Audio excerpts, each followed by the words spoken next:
A'udzu billahi minasy syaithanir rajim. Bismillahirrahmanirrahim. Wa auhayna ila Musa wa akhihi an tabawwa'a liqaumikuma bi Misra buyutan waj'alu buyutakum qiblah wa aqimus salata wa basyiril mu'minin.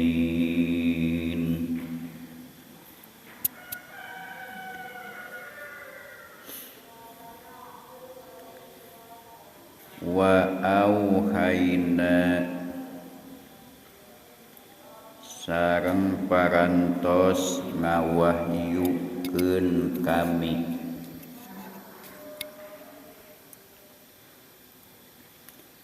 ila Musa ka Nabi Musa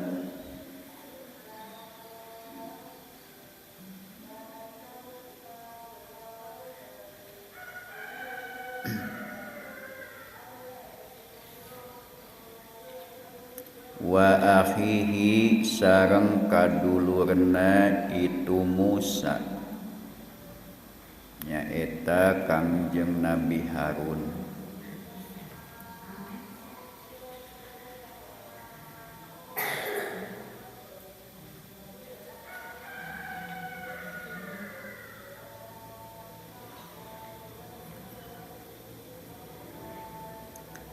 Antabawwa'a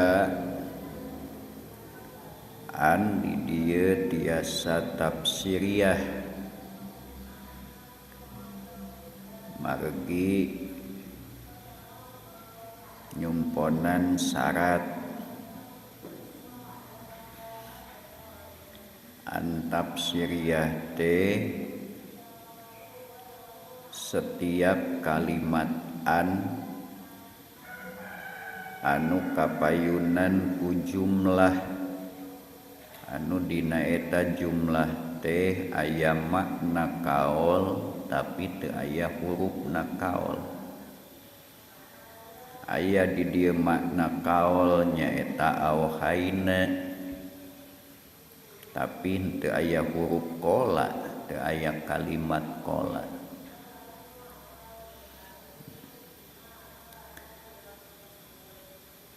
Tiasa an masdariyah antabawwa'an kana yen tabawwa'a kudu nyiapkeun anjeun duaan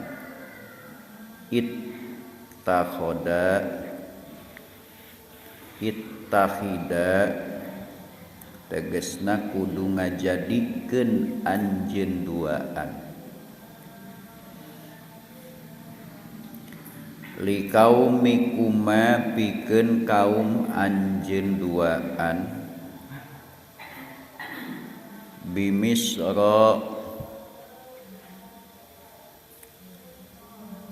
di Mesir buyutan kana pirang-pirang imah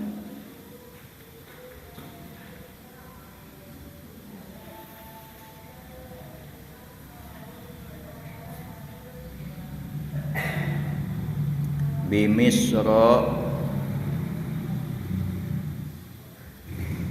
di Mesir liqaumikuma pikeun kaum anjeun duaan bi Misra di kota Mesir buyutan kana pirang-pirang imah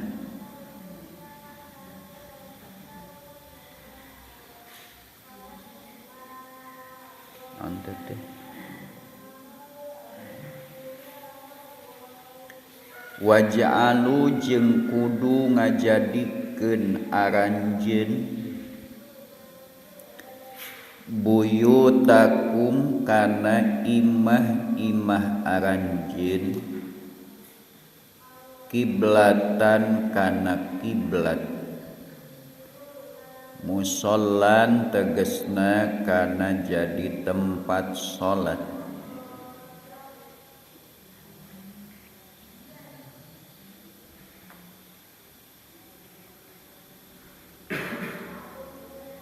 tusalluna anu salat aranjeun fihi dina itu musalla lita manu karena supaya aman aranjeun minal khaufi dina rasa sieun wakana jeung kabuktian saha Fir'aun manaa eta nyegah itu Fir'aun ayat 87 Pak Iwan surat Yunus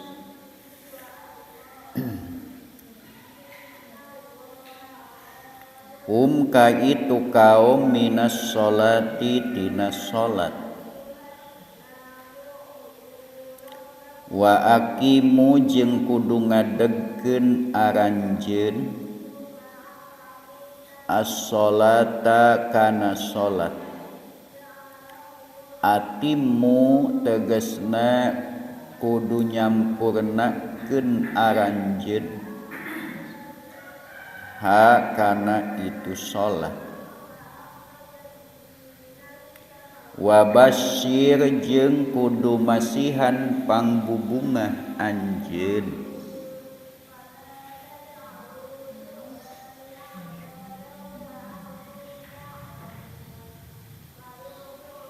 Musa al-mu'minina kajalmi mukmin bin nasri ku ayana pertolongan Allah wal jannati sareng ku ayana sorga pertolongan di dunia sorga di akhirat ayat 87 surah Yunus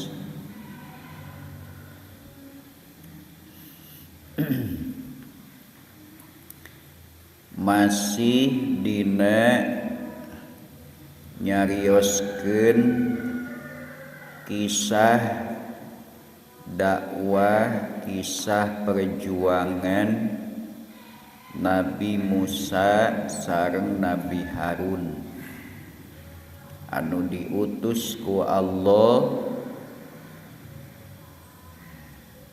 pikeun dakwah ka Fir'aun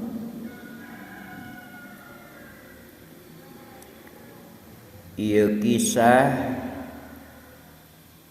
diuningakeun ku Allah dina ieu surah Yunus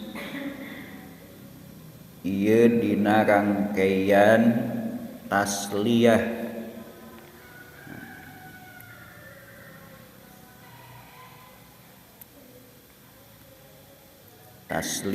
teh penghibur kanggo Kangjeng Nabi sareng sadaya umatna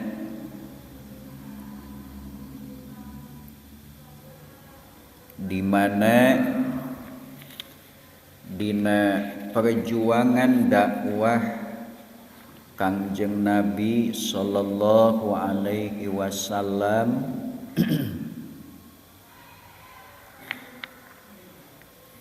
menghadapi kaum kafirin Mekah dakwah kaum musyrikin Mekah menghadapi orang kafir, orang musyrik anu menentang karena dakwah. Bahkan mereka tidak mempan diperingatkan dengan akhirat. Mereka pun tidak mempan diperingatkan dengan turunnya adab di dunia. Bahkan ketika disampaikan ancaman adab di dunia, malah menantang. Wa yaquluna mata hadzal wa'du in kuntum shadiqin. Kalah nantang ek iraha cenah Muhammad majahrek aya siksaan teh. Maka Rasulullah sallallahu alaihi wasallam merasa prihatin dengan keadaan kaumnya itu. Nah, untuk menghibur perasaan Rasul, maka Allah menceritakan kisah-kisah para nabi yang sebelumnya. Secara singkat, kisah Nabi Nuh sudah, kemudian kisah Nabi Hud, kemudian kisah Nabi Shalih, kemudian kisah Nabi Ibrahim secara singkat. Dan kemudian Allah mengkisahkan kisah Nabi Musa dan Nabi Harun. Bagaimana beratnya dakwah yang diemban oleh Nabi Musa dan Nabi Harun.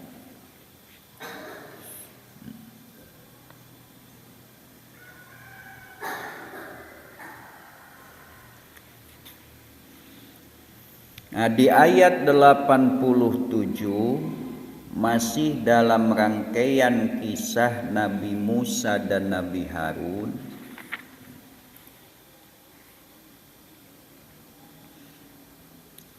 Allah Subhanahu wa ta'ala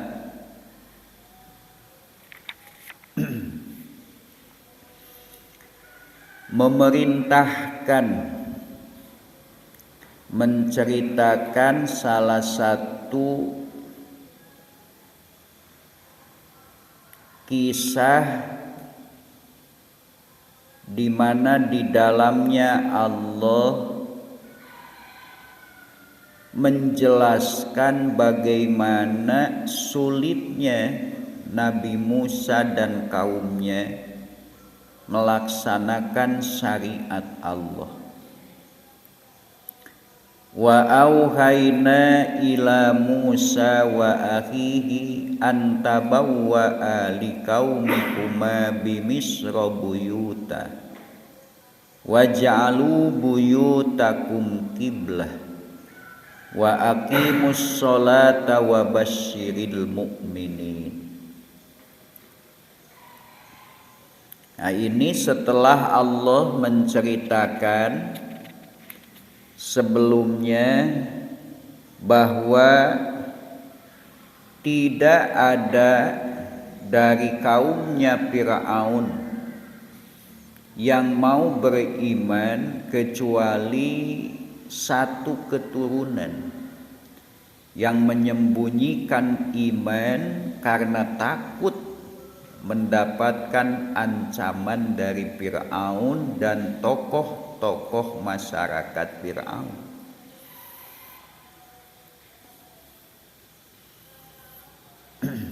Sehingga kaumnya itu memohon kepada Nabi Musa. Jadi Nabi Musa datang menyampaikan risalah Allah kepada Firaun. Firaun minta bukti kerasulan. Nabi Musa pun memperlihatkan mukjizat. Mukjizat pertama adalah tongkat menjadi ular dan tangan yang dimasukkan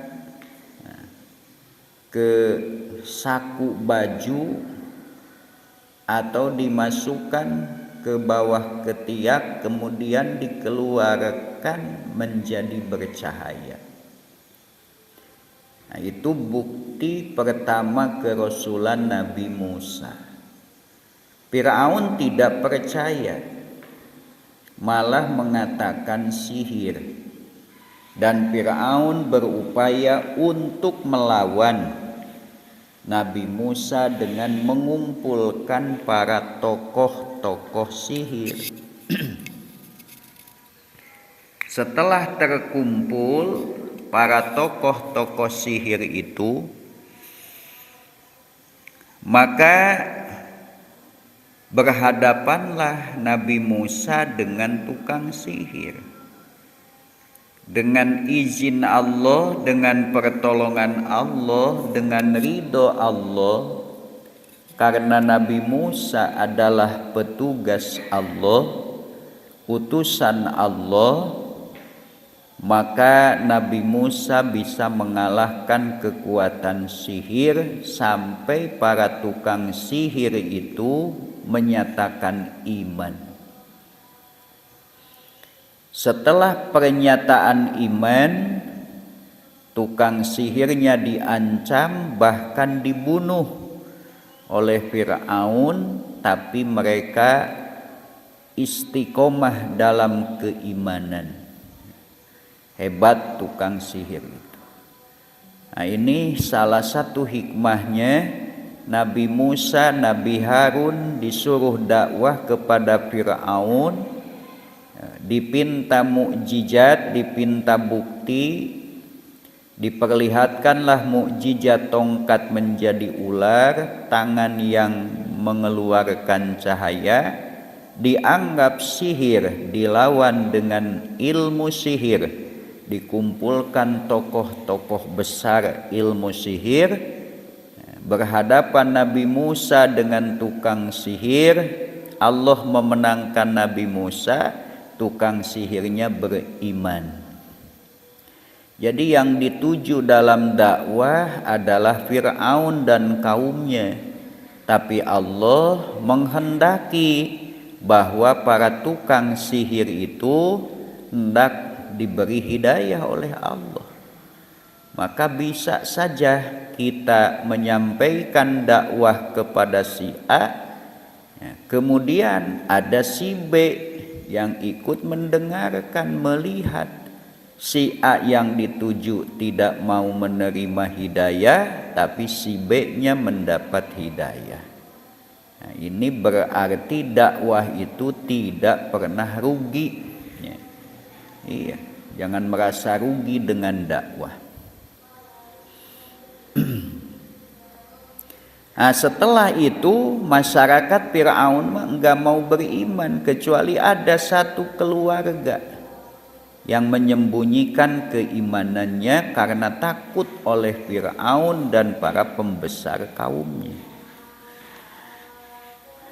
Maka Nabi Musa memberikan nasihat di ayat 86. Wa qala Musa ya qaumi in kuntum amantum billahi fa'alaihi tawakkalu in kuntum muslimin. Dua syarat, satu jawaban. In kuntum amantum billah fa'alaihi tawakkalu. In kuntum muslimin fa'alaihi tawakkalu. Dua syarat. In kuntum amantum billah, jawabnya fa'alaihi tawakkalu.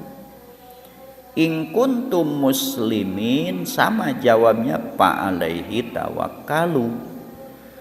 Nah, jadi ayat dalun alal jawabnya.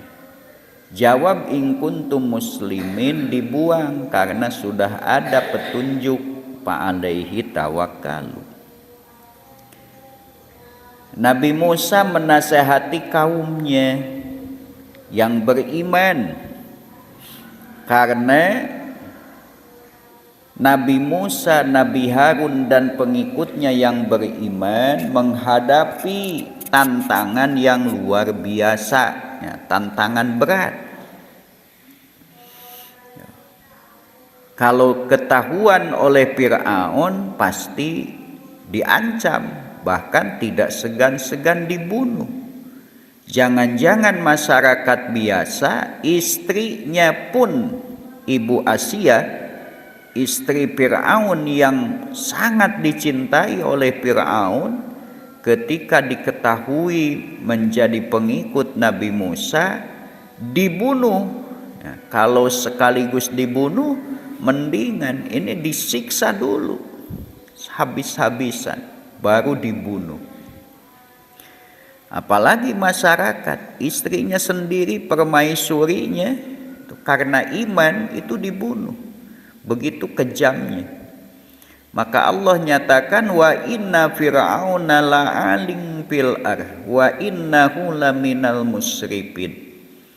Sungguh Fir'aun itu manusia yang sombong di muka bumi, yang tidak mau menerima kebenaran yang datang dari Allah. Itu definisi sombong. Kenapa Fir'aun itu disebut manusia sombong di muka bumi? Karena tidak mau menerima kebenaran. Rasulullah mendefinisikan, la yadkhulul jannata man kana fi qalbihi misqalu dzarratin min kibrin. Tidak akan masuk surga sekalipun ibadahnya banyak, kebaikannya banyak, orang yang di dalam hatinya ada kesombongan setimbang biji sawi. Ya, aya rasa sombong dina hate sagede siki sasawi. Moal asup surga sing loba ge amalna. Ada seorang laki-laki sahabat Nabi yang mengajukan pertanyaan, ya Rasulullah, aku punya sahabat. Dia itu kalau berpakaian, pakaiannya inginnya gaya. Kalau pakai sendal, sendalnya paling gaya. Kalau sekarang pakai mobil, mobilnya ingin paling gaya. Pakai motor paling gaya. Apakah itu yang disebut sombong? Nah, jadi para sahabat belum mengerti apa sombong itu. Sehingga ada yang mengajukan, aku punya sahabat, kalau dia berpakaian inginnya itu rapi, gaya, pakai sendal inginnya rapi, gaya, apa itu sombong? Rasul menjawab, innallaha jamilun yuhibbul jamal. Sesungguhnya Allah itu maha indah dan Allah itu cinta kepada keindahan. Artinya sombong itu bukan diukur dari bajunya yang gaya. Bisa jadi orang pakai pakaian compang-camping padahal dia sombong. Bisa jadi orang pakai pakaian gaya padahal dia tidak sombong. Lantas apa yang disebut sombong? Al-kibru batrul haq. Yang disebut sombong itu adalah menolak hak, menolak kebenaran yang datang dari Allah. Sekecil apapun kesombongan, penolakan terhadap hak yang datang dari Allah ada dalam hati seseorang, maka kesombongan itu akan menghalangi orang itu untuk masuk surga. Lamun dina hate aya nolak kana hak, aya nolak kana hak dengan cara apapun. Pokoknya hak itu ditolak dengan berbagai alasan. Nah, maka jangan pernah kita menolak hak.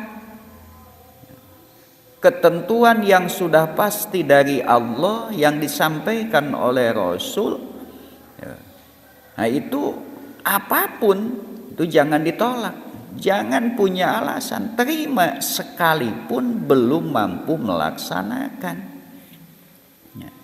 Jadi jangan pernah menolak, terimalah kebenaran itu sekalipun belum mampu.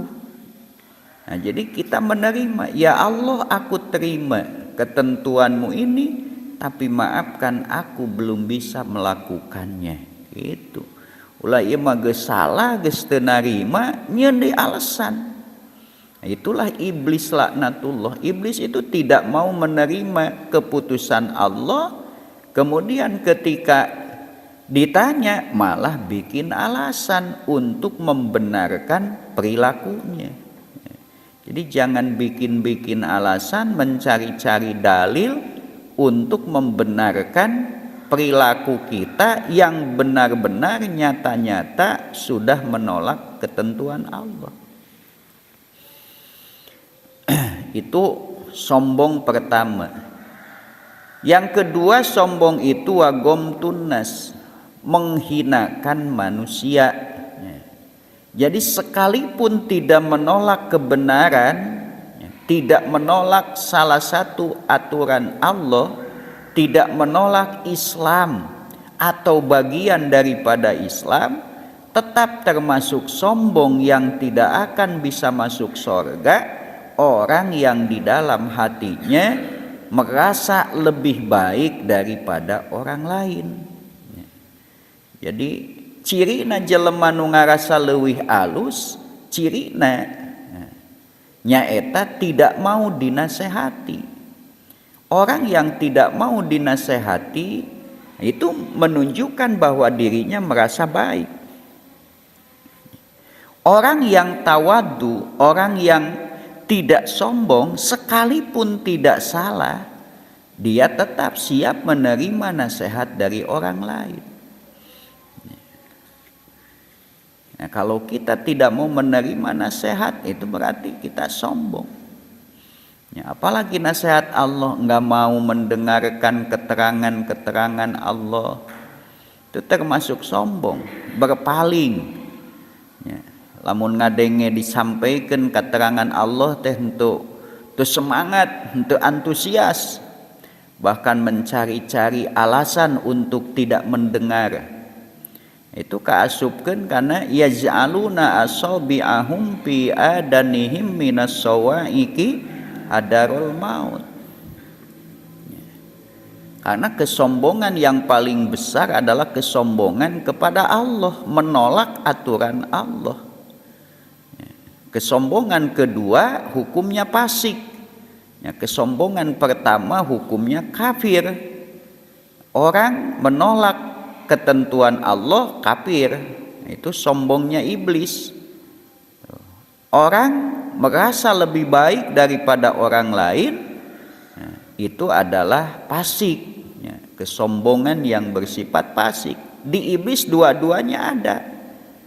Disuruh sujud kepada Adam, enggak sujud, ditanya aku lebih baik daripada Adam. Kedua-duanya ada. Kalau orang sudah sombong kepada Allah, maka pasti dia sombong kepada makhluk Allah. Kepada Allah saja sombong, apalagi kepada makhluk. Maka jangan dianggap enteng kita sombong kepada makhluk. Nah, nantinya akan menjadi tangga sombong juga kepada Allah. Wa innahu laminal musrifin, dan Fir'aun itu termasuk manusia yang melewati batas. Ya, padahal Fir'aun itu makhluk ciptaan Allah, manusia biasa, cuma diberi kelebihan dari makhluk-makhluk yang lain. Ya, usianya panjang, tidak pernah sakit, punya kelebihan, dia diberi kekuasaan, tapi kan tetap semua itu tidak mengeluarkan Fir'aun dari kemanusiaannya. Nah, karena punya kekuatan, punya kelebihan itu dipakai modal untuk mengaku sebagai Tuhan. Nah, itulah kelebihan musrifnya Fir'aun, berlebihannya Fir'aun. Nah, maka Nabi Musa menasehati kepada kaumnya, ya qaumi in kuntum amantum billahi fa'alaihi tawakkalu in kuntum muslimin. Wahai kaumku, pengikutku, kalau kalian benar beriman kepada Allah, fa'alaihi tawakkalu, maka kepada Allah sajalah kalian bertawakal, kalau memang kalian muslim. Nah, maka salah satu hikmah atau salah satu sifat yang pasti muncul daripada keimanan kepada Allah, orang kalau beriman benar kepada Allah, pasti dia akan berserah diri kepada Allah, jadi muslim. Orang yang beriman mukmin dan orang yang tunduk muslim semestinya bertawakal hanya kepada Allah. Maka di dalam kitab Al-Islam, Said Hawa menyatakan dari pembatalan syahadat, pembatalan Islam itu nomor satu adalah bertawakal kepada selain Allah. Ya, karena syarat in kuntum amantum billah fa'alaihi tawakkalu. Kalau kalian benar-benar beriman kepada Allah, maka hanya kepada Allah saja kalian bertawakal. Jadi tidak boleh kita bertawakal kepada Allah dan kepada selain Allah. Yang mesti dijadikan tempat berserah diri, yang mesti dijadikan sandaran oleh setiap mukmin adalah Allah saja. Seorang mukmin yang benar beriman harus berserah diri, bertawakal, jongjon, kumandel ka Allah wungkul. Ai cirina tawakal nyaeta tenang. Orang mukmin harus merasa tenang dengan Allah. Ya. Keun bae da dihirupkeun ku Allah, ya. Urang nagenu Allah, dititah ibadah ka Allah, nu penting mah urang mah ibadah, tugas urang ibadah, hirup mah jaminan Allah. Ya, teu pernah menta ieu hirupna oge ku Allah diayakeun. Ngan urang dihirupkeun jangan ibadah, maka pikiran teh ulah ka mana mendi, nu penting bisa ibadah. Nah, kalah kamikiran nu sejen-sejen, ya, ibadah. Nah, untuk bisa melaksanakan ibadah dengan sebenar-benar ibadah, dan supaya kita bisa menjadikan semua aktivitas kita di dunia ini punya nilai ibadah, Allah berikan petunjuk, yaitu Al-Quran. Maka pelajari Quran, ameh kalakuan orang teh kabeh jadi ibadah. Kumaha supaya sarena jadi ibadah, ya. Da jelema masuk aya susah sok aya bunga. Kumaha carana supaya bungahna jadi ibadah, susahna jadi ibadah. Susah kudu kumaha nu bisa jadi ibadah, bungah nu kumaha nu bisa jadi ibadah, senang nu kumaha nu bisa jadi ibadah.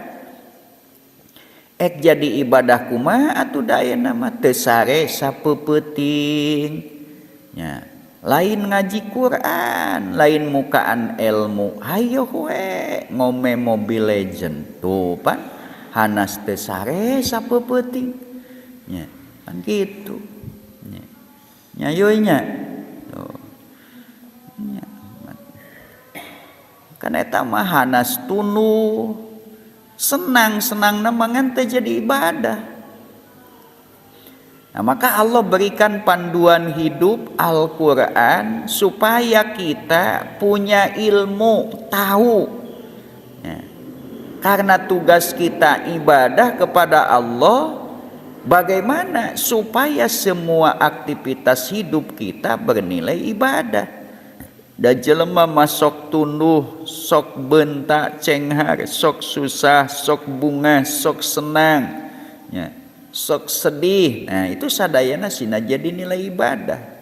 Maka ku Allah dipasian panduan anak Quran supaya punya nilai ibadah. Nah, urang mah tugasna ge ibadah we. Ulah dugikeun ka senang teu jadi ibadah, rugi lamun urang sesenangan bubungahan teu jadi ibadah. Komo lamun urang susah teu jadi ibadah. Keur mah geus susah teu jadi ibadah, keur mah capek teu jadi ibadah. Senang ge teu jadi ibadah mah rugi. Ya. Nah itu.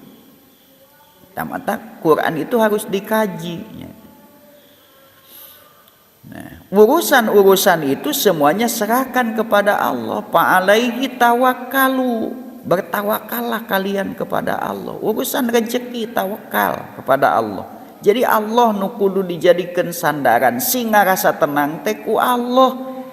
Sing jadi pengalaman cukup pengalaman teh sakali jelema pinter mah cukup contoh sakali jadi pegangan selamanya. Jelema bodoh mah kudu hayang dicontohan.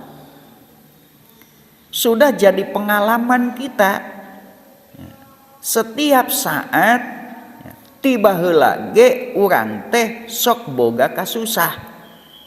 Susah mikiran isuk kumaha, tapi pan isukna teh sok cumpon, nya geus we atuh, teu kudu susah deui. Kumaha isuk we? Nya. Poe ayeuna susah jangan isuk. Isuk-isuk susah sore. Sorena cumpon, susah isuk deui. Ek iraha bungan atuh. Ya kan? Tiba heula urang susah isuk-isuk susah sieun teu kacumponan pangabutuh sore geuning buktina kacumponan sorena susah sieun pangabutuh isuk kumaha kacumponan matak geus tong susah keun antep da cumpon ieu nya iya kan ya. Dan sesungguhnya Allah itu menjamin kebutuhan kita. Yang suka menjadi kita susah nusok matak jadi capek teh karena kita ya, suka ingin mengikuti keinginan ya, henteu sadar karena keayaan. Sok si Umi boga hutang gara-gara naon ya, dalam menyumponan jangan sakambutuh dahar mah cumpon bahkan leuwihan. Da mimitina boga hutang mah boga kahayang ya. Aing ngaran geus boga kahayang jeung nafsu jelema pan dibibita ku pidunyaeun mah sok wah gitunya. Ya. Kadang-kadang orang sok lepas kontrol teh beunang katipu teh sabab ambisi. Ambisi. Yo lamun boga modal sakieu engke keuntunganana sakieu wah haripeut pan kajeun nginjem heula. Ai heug teh nu nipu. Yo kan bisa kitu. Ya. Bisa seperti itu. Nah, ketika kita tidak mampu ya, menguasai nafsu kita, akhirnya kita hidup di luar batas kemampuan kita untuk kesenangan sekejap, ya akhirnya kita susah selama-lamanya. Gitu. Ya, eta teh nu karaos gitu. Coba lamun urangna sadar mah keur aya eueuh kemampuan we. Entong ugal-ugalan hayang nu leuwih nu teu kaduga ripu. Ya. Mampu meuli sepeda nya geus sepeda sehat-sehat atuh. Ya, mampu meuli motor 5 juta geus 5 juta nu aya pan urang mah boga duit 5 juta yang meuli motor nu 20 juta. Ya. Akhirnya duit nu 5 juta dipake uang muka. Tuh. Ai urang dahar sapopoe ti mana? Nginjem. Ari engke mayarna, nginjem deui, atunya jadi beaku nginjem. capek. Sanunya capek ya kita. Nah, kita harus bertawakal. Kalau Nabi Musa menasihati, kalau kalian benar beriman kepada Allah, kalian benar-benar muslim, bertawakallah kepada Allah. Nah, bertawakal kepada Allah artinya bersandar, sikoh, kumandel, ya, tenang karena ada Allah. Nah, itu orang bertawakal. Jadi kalau kita tenang dah boga duit, berarti kita tawakalnya kepada duitnya teh leungit. Ya, maka jangan pernah bertawakal kepada selain Allah. Ya, jangan pernah bertawakal kepada selain Allah. Ya. Jangan-jangan kita punya uang leheung urang boga duit diinjem ku batur hese mayar aya keneh tagiheun. Ek mayar ek teu mayar ge. Palebah duitna dina pesak urang geus dikumandel, wah geus boga duit ieu jongjon. Ai heung teh murag da pesakna molongo. Ek nagih ka saha? Hanas batur ek nginjem ge teu dibere nginjem. Nya. Ari heung teh molongo murag. Pantungtungna mah hanyakal teu diinjemkeun tuh. Nganu nginjem mah kudu atoh eueuh nu mere nginjem teh alhamdulillah untung nginjem eueuh nu mere. Lamun urang aya nu mere jadi boga hutang. Ek nginjem 10 juta aya 1 juta geus we 1 juta pan untung da palebah mayar mah coba 1 juta we nya pan geus boga teh lin. Ok jelema boga hutang. Urang we boga hutang. Diandelkeun kek lah mun ieu teh ngajual domba ke payu domba dibayar. Ai geus payu domba teh pan loba keneh. Itu butuh ieu butuh tungtuna pan teu. Nya. Nya. Da geus aya mah loba deui kaperluanan. Tungtungna domba geus kajual, hutang ongkoh, kacumponan butuh henteu. Nah itu salah satu nasihat Nabi Musa. Nah, ini untuk menenangkan kaumnya, di mana pengikut Nabi Musa yang beriman, kalaupun itu sedikit, apalagi dari keluarga Fir'aun cuma ada satu keluarga yang beriman di tengah-tengah kehidupan Fir'aun yang begitu kejam, ya Nabi Musa menasehati, in kuntum amantum billah fa alaihi tawakkalu in kuntum muslimin. Maka kaumnya pun menjawab, alallahi tawakkalna rabbana la taj'alna fitnatan lil qaumid dzalimin wa najjina bi rahmatika minal qaumil kafirin. Nah, kemudian Allah memberikan wahyu ini untuk solusi.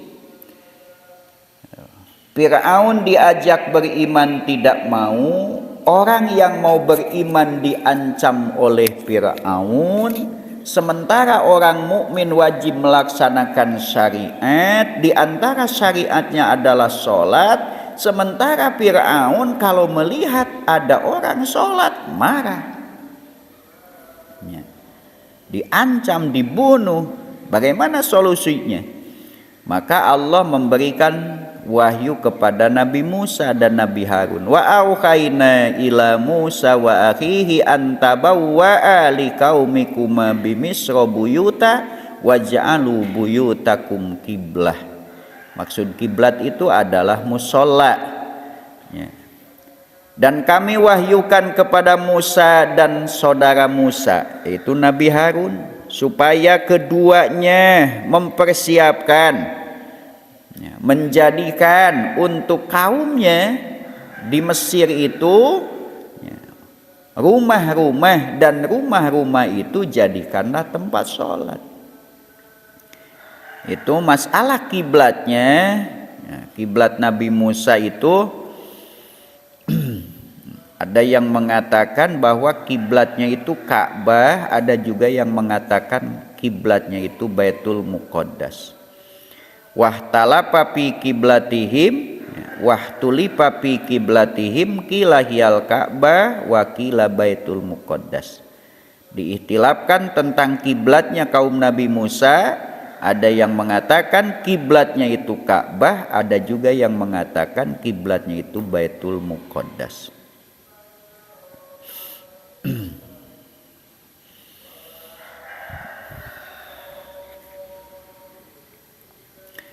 Nah, itu di awal-awal Islam, di awal-awalnya ya, pengikut Nabi Musa dan Nabi Musa itu karena tidak boleh melaksanakan syariat, bujeng-bujeng sholat pan ibu masih toh oge gara-gara nyebut Bismillahirrohmanirrohim, ek nyisiran anak Fir'aun gini, Bismillahirrohmanirrohim. Itu ditanya, memang ada lagi Tuhan selain Bapakku? Tuh, kan? Akhirnya dilaporkan, dibunuh, komo sholat. Ya. Ibu masih toh sampai dimasukkan ke air panas mendidih, ya. Dibunuh, digodog kucai ngagola. Ya, gara-gara nyebut Bismillah. Bismillah wungkul pan, komo ieu mah sholat, lila sholat. Maka Nabi Musa, Nabi Harun dan pengikutnya disuruh ya, sholat itu di rumah-rumah saja. Ya, maksudnya di rumah-rumah saja itu ya, supaya tidak kelihatan, ya, supaya tidak dilaporkan. Karena kalau dilaporkan ya urusannya berat, ya, urusannya nyawa. Sama dengan keadaan Nabi dan sahabatnya di awal Islam di Mekah ketika diperintahkan sholat, wala pan eta teh ek sholat teh hararese atuh. Ya. Ayeuna mah di Mekah pas sesedek. Ya. Pas sedak-sedak ayeuna di Mekah rek asup ka Ka'bah teh sholat teh hese ayeuna mah. Oh, baheula mah di awal Islam eta teh wah yang sholat teh hararese, dibabakan pepe mah wah nu ngajagaan ge wah nu asup sholat teh hese. Ya. Ya, jadi kalau kita tahu sejarah bagaimana para sahabat Nabi mau menjalankan sholat itu susahnya luar biasa, sampai harus mencari tempat di gunung, nu di dieu aya batu, di dieu aya batu, di tengahna aya nu lowong sholat bakat ningku hayang sholat, sieun kapanggih ku kafir belaan susulumputan. Orang marah rese yang sholat teh, padahal aman. Ya. Malah semakin aman semakin sulit. Ya. Itu tanpa resiko orang mah. Sholat teh teu kudu resiko nyawa. Ya. Resiko harta leumpang ge bisa da deukeut, teu kudu kana motor, teu kudu kana mobil. Ya. Teu kudu mayar kenceleng. Ya kan di masjid-masjid di WC-na aya kenceleng, di masjidna aya kenceleng, di masjid babakan pepe mah di WC bebas, lain ulah sodako tepek baik sodako mah di masjid bebas. Ngan bujeng-bujeng di kencelengan, teu di kencelengan ge hararese komo lamun wah jigana teh geus beuki moal ayanya. Sok kuliah subuh di babakan pepe, sok aya kenceleng tara tiba heula ge tara aya. Padahal di setiap kegiatan di madrasah mau di masjid kuliah subuh aya donaturna, ada danana, jaba kenceleng harian, babakan pepe mah teu tiba lagi. Ya, geus komo lamun di kencelengan. Ya. Iya. Padahal itu di awal Islam Nabi Musa kaumnya yang beriman mau sholat luar biasa. Zaman Nabi Muhammad mau sholat susah luar biasa. Kita hari ini kena tuh sabulan puasa weh. Ya.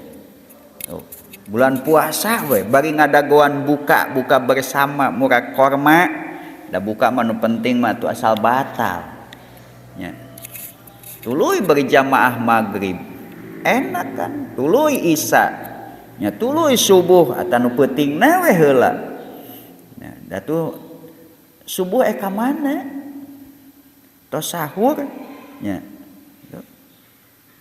Maghrib atupan buka, ari geus ngaran buka di imah, hese yang ka masjid teh. Ya, kitu mah memeh buka aya di masjid. Begitu datang waktu buka, ya kita buka dengan kurma, dengan air cukup, sholat kan berjamaah. Tapi itulah sulitnya luar biasa itu. Para sahabat untuk bisa sholat berjamaah, bujeng-bujeng berjamaah, hayang sholat sorangan ge hese belaan susulumputan. Urang mah bujeng-bujeng sholat sorangan, sholat berjamaah ge babari. Tapi naduka kumaha nya. Berarti kualitas iman yang beda. Ya. Komo lamun di masjid aya nu mau pedang jika di zaman Abu Jahal nya saha nu ka masjid sapat beuteung beheungna wah geus sigana teh atoh we ek sare we da bari ge sang.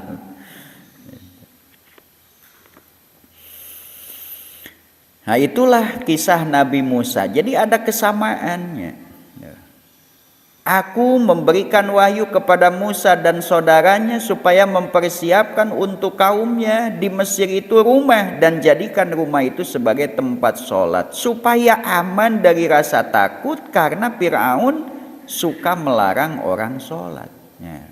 Dirikanlah sholat, sempurnakan. Jadi karena tidak ada gangguan, ya, dirikanlah sholat itu. Wabasyiril mu'minin, dan berikanlah kabar gembira kepada orang-orang yang beriman. Nah, kabar gembira bagi orang mukmin itu di dunia dengan pertolongan, di akhirat dengan surga. Nah, ini cerita Nabi Musa. Nah, dijelaskan kepada Nabi Muhammad supaya menjadi penghibur. Keun ayeuna tantanganna luar biasa. Dan Musa ge baheula kitu. Nah, ayeuna ge diceritakan kisah ini kepada kita supaya menjadi pelajaran buat kita. Kalau kita hari ini punya kewajiban meneruskan perjuangan Nabi, punya kewajiban mendakwahkan Islam, jangan dianggap dakwah itu mudah. Ya. Susah dakwah. Susah, inditna wae susah. Ngomongna wae susah. Komo ditarima nya. Ya, dakwah mah kos ngaji we rek inditna hoream, geus tepina ge hoream, nya. Geus teh nepi maksakeun ngartina hoream hese, geus teh ngarti ngamalkeunana hese kan. Geus teh ngamalkeun ikhlasna mah leuwih ti hese gitu.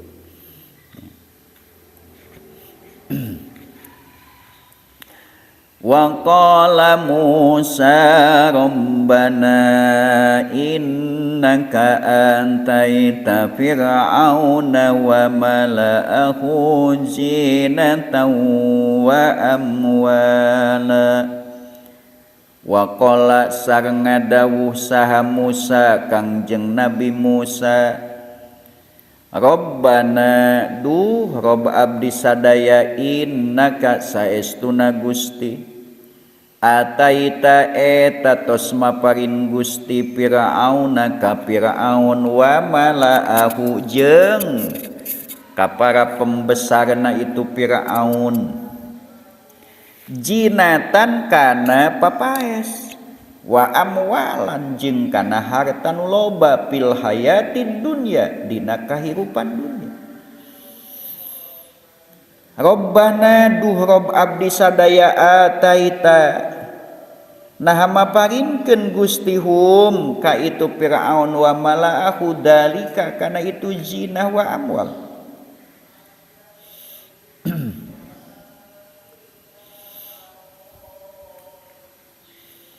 Liudillu karena supaya nyesatkeun itu Firaun wa malaahu fi akibatihi dina akibatna itu dalik ansabilika tina jalan Gusti dinika tegesna agama Gusti.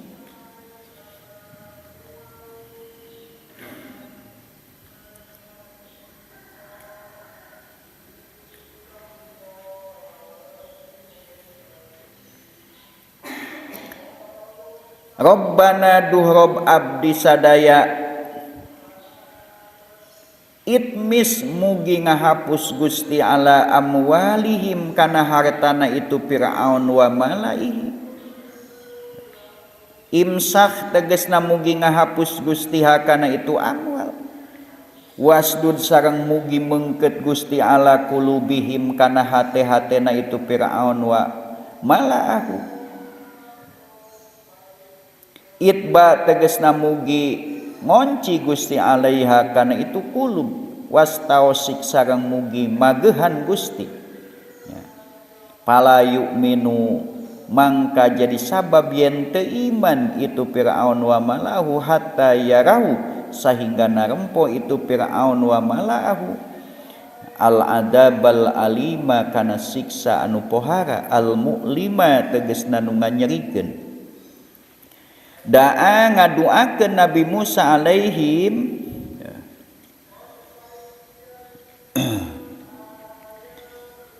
ka itu Fir'aun wa mala'ahu wa amana jeung ngaminan saharun Nabi Harun ala du'aihi kana doana itu Nabi Musa. Qala ngadawuh Allah taala qad ujibat da'watukuma. Qad ujibatnya tegas dikabulkeun naon da'watukuma doa anjeun duaan. Pamusihot mangka dihapus naon amwaluhum hartana itu Fir'aun wa malahu hijaratan kana jadi batu. Walam yu'min jeung teu iman sa Fir'aunu Fir'aun hatta adroka sehingga nyusulan huka Fir'aun naon al-goroku kakerem. Pastaqima mangka kudu istiqomah anjeun duaan ala risalati kana kerasulan wa da'wati sareng kana dakwah ila ayyatia nepi ka yen datang hum ka itu Fir'aun wa malahu naul an al adabu siksa wala tattabi'ani jeung ulah nuturkeun wala tattabi'ani jeung ulah nuturkeun temenan anjeun duaan sabilal ladina kana perjalanan jalma-jalma la ya'lamuna anu teu berilmu itu ladina.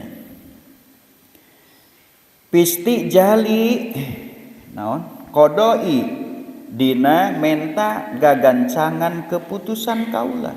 Ruwiya diriwayatkeun naon anna saestuna Nabi Musa maka saeta cicing Nabi Musa ba'da sabadana itu dakwah badana itu doa ya, arba'ina sanatan dina 40 tahun. Nah, ieu masih kene rangkaian sejarah. Nabi Musa ngadawuh ka Allah, Rabbana innaka ataita fir'auna wa mala'ahu zinatan wa amwalan fil hayatid dunya Rabbana liyudillu an sabilik Rabbana tmis ala amwalihim wasdud ala qulubihim fala yu'minu hatta yarawul adabal alim. Saur Nabi Musa, ya Allah Gusti maparinkeun harta benda perhiasan ka Fir'aun jeung para tokohna dina kahirupan dunia. Duh Gusti, naha Gusti maparinkeun eta sadayana ka Fir'aun jeung tokoh-tokohna teh supaya maranehna nyesatkeun ka manusia tina jalan Gusti. Jadi ada manusia yang oleh Allah diberikan fasilitas di dunia tapi tidak bisa bersyukur. Fasilitas yang Allah berikan itu bukan dijadikan alat modal untuk bersyukur.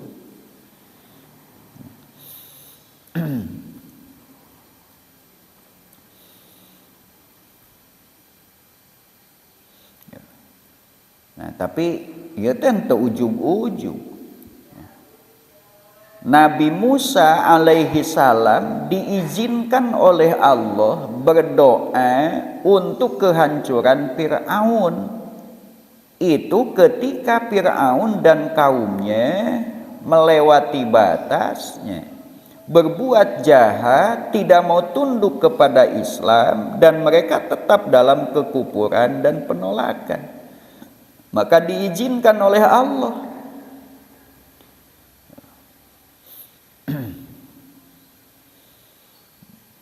Kesombongan Fir'aun, maka diizinkan oleh Allah. Nabi Musa berdoa kepada Allah supaya Fir'aun itu harta benda yang menjadi modal kejahatannya dihapus oleh Allah.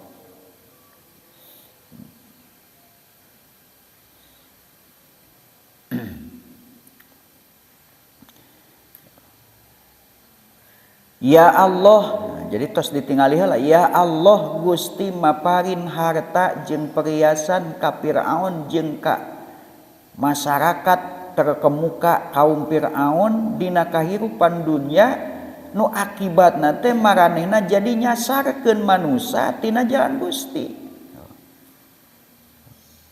Akibat tina dibere harta benda jeung perhiasan teh kalaka jadi nyesatkeun.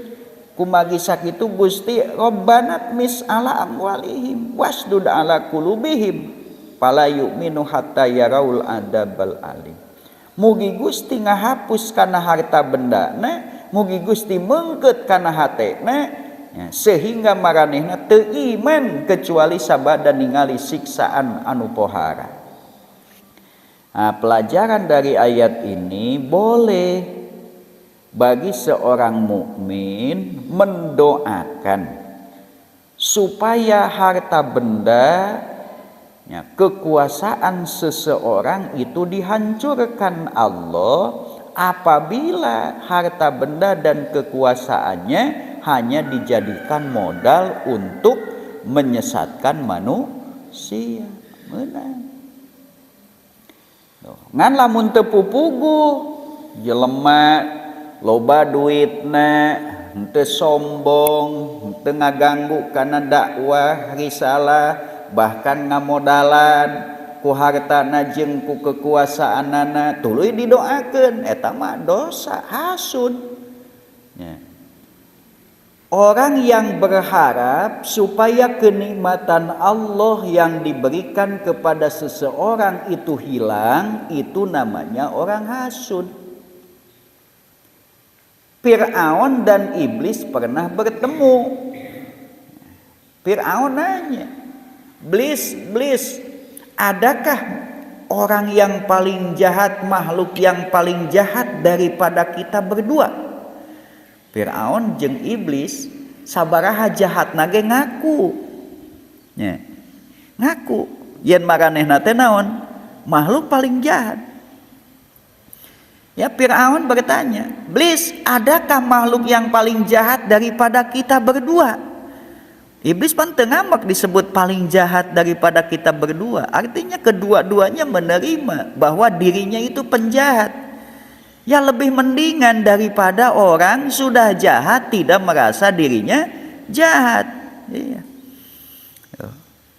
Fir'aun itu penjahat, penjahat kelas kakap. Iblis itu makhluk yang paling pertama ingkar kepada Allah. Mereka bertemu, bertanya Fir'aun, Iblis, adakah makhluk yang paling jahat daripada kita berdua?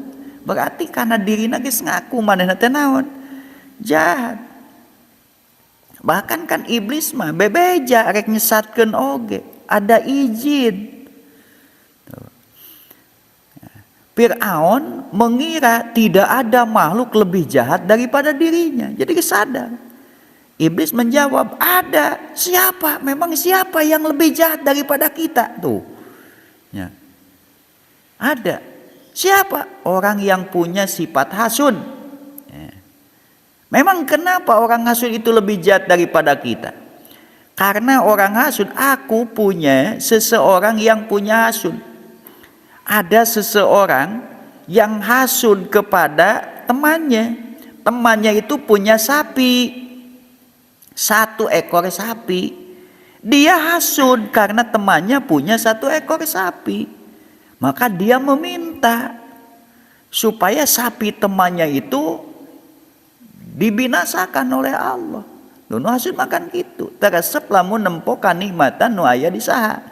Di batur. Maka hasud itu pada hakikatnya tidak ridho kepada takdir Allah. Aku bilang kepada dia, jangan, biarkan dia punya sapi 1. Kau akan aku beri 10 sapi. Cek iblis takkan hasud. Tong didoakan sina hancur entong. Geus maneh ku aing digantian 10 sapi. Dia enggak mau. Aku bukan ingin sapi, tapi aku ingin sapi dia itu hancur. Anu hasud mah kitu. Jadi ketika orang berharap supaya kenikmatan yang Allah berikan kepada seseorang itu hilang tanpa sebab yang diperbolehkan, maka itu namanya hasud. Dan hasud itu akan menggerogoti semua kebaikan. Jadi al-hasad yakulul hasanat kama takulun naru al-khatab. Hasud itu bisa memakan semua kebaikan sebagaimana api bisa melenyapkan kayu bakar yang kering. Nah, itu. Nah, kalau kita menginginkan kenikmatan Allah yang diberikan kepada seseorang itu hilang, itu namanya hasud.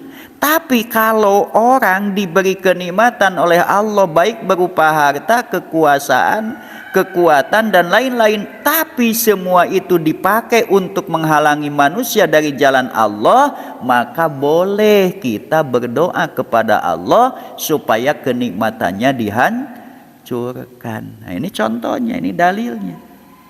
Nabi Musa berdoa, Rabbana tmis ala amwalihim wasdud ala qulubihim fala yu'minu hatta yarawul adabal alim.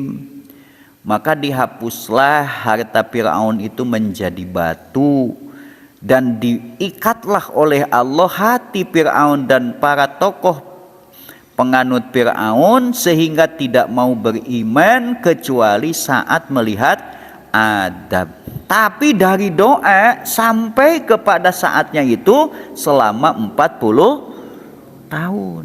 Nah, gitu Aipin. Jadi ngadoa ayeuna karasa 40 tahun. Ai urang mah yang tok cer wae ngadoa teh. Ya, itu doa Nabi Musa yang diaminkan oleh Nabi Harun untuk kebaikan agama, bukan untuk pribadinya. Allah kabulkan doa itu setelah Nabi Musa melewati tugas yang harus dijalankan, yaitu dakwah selama 40 tahun. Ya. Jadi untuk pengkabulan doa itu ya harus ada. Ya, harus ada apa? Harus ada ikhtiarnya, harus ada wasilahnya. Karena ini doa pamungkas ini, maka Nabi Musa tidak bisa memberikan syafaat. Karena ini doa pamungkasnya sudah dipakai. Para nabi itu semuanya punya doa pamungkas. Dan semua nabi sudah dipakai kecuali aku, sabda Rasulullah. Aku disimpan untuk di akhirat. Maka jangan heran kalau di akhirat tidak ada nabi rasul yang bisa mendapatkan izin memberikan syafaat. Nabi itu diizinkan memberikan syafaat karena Nabi belum memakai doa pamungkasnya, ya, dakwatun mustajabahnya.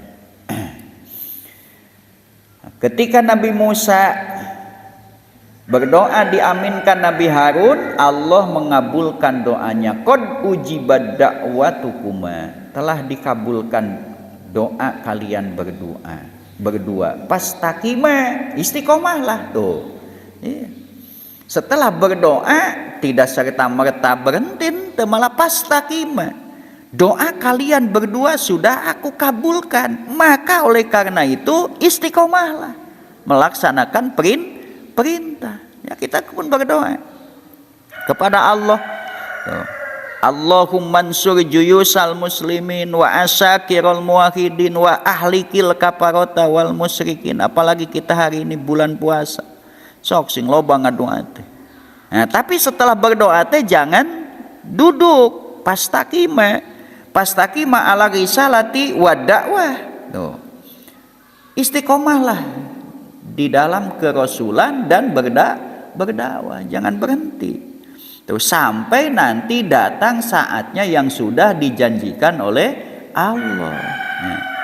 Wala tattabi'ani sabilal ladina la ya'lamun. Awas, hati-hati kaum Musa dan Harun, jangan pernah mengikuti perjalanan orang yang tidak punya ilmu. Yang bagaimana? Yaitu jali kodoi, orang yang meminta cepat-cepat keputusanku. Ya. Kita disuruh berjuang oleh Allah. Nabi sudah memberitahukan 5 fase yang akan dialami oleh umat Nabi.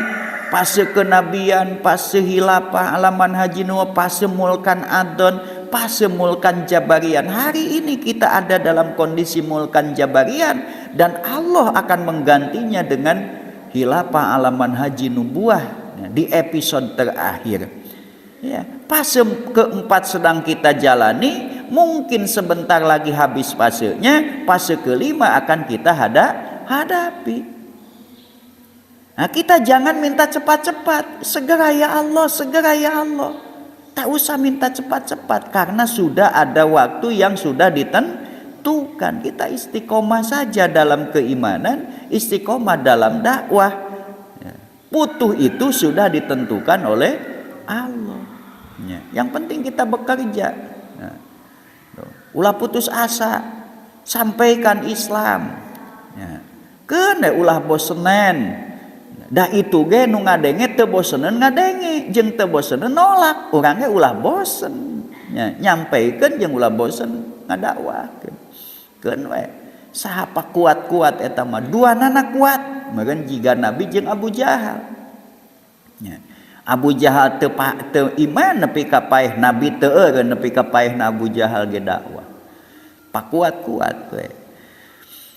Nah itu jadi kewajiban kita berdoa. Boleh kita mendoakan kehancuran bagi seseorang, dihancurkan hartanya bahkan jiwa raganya ketika mereka memang diberikan fasilitas oleh Allah hanya dipakai modal untuk menghalangi jalan Allah.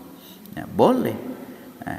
Tapi awas, hati-hati, setelah doa itu dikabulkan Allah bukan berarti tugas kita selesai. Pastaqima, tetap kita dalam jalur kita, yaitu ikhtiar dan usaha.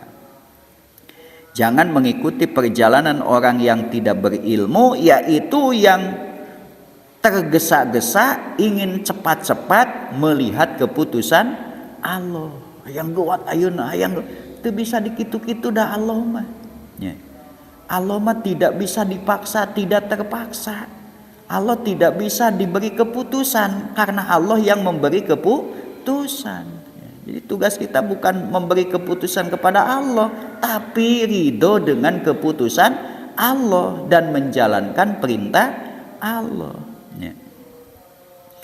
Nah itu kisah Nabi Musa. Nabi Musa kabulkan doanya, Allah langsung memberikan pernyataan pengkabulan, tapi untuk tercapainya harus menunggu selama 40 tahun, dan itu pun bukan dengan diam, tapi dengan istiqomah. Istiqomah dalam risalah, istiqomah dalam dakwah. Sok baca.